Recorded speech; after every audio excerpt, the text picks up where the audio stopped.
कहते हैं कि हरि अनंत, हरि कथा अनंत।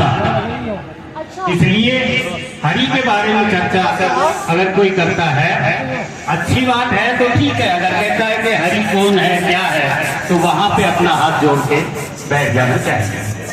ऐसे ही तर्क के लिए एक बार एक लड़का विदेश गया तर्क सीखने के लिए, और वो तर्क सीख कर 5 साल बाद वापिस आया।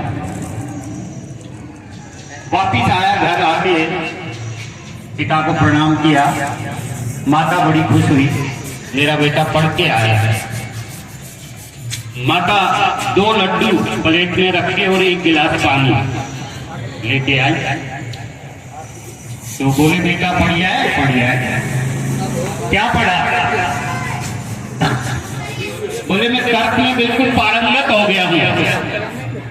तर्क में पारंगत हो गए हो तो बताओ कुछ। तो बोले मैं ये बताइए आप कितने लड्डू हैं? बोले 2 लड्डू। तो बोले मैं इसको 3 लड्डू साबित करूंगा, मैं ये पढ़ाई पढ़ के आया हूं। तो बोले ये कितने लड्डू हैं? बोला 1। और ये? बोले 2। तो 2 और 1 हुआ ना 3। तो कई देर तक उनकी बहस चलती रही। पिताजी देख रहे थे।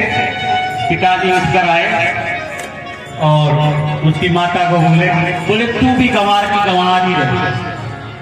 बेटा पढ़ के आया है, इतनी बढ़िया बात कर रहा है, और तू कह रही है कि अभी तो ये मुझे तो नहीं मालूम 2 और 1 कैसे कर दिए। लड्डू तो ये 2 ही है।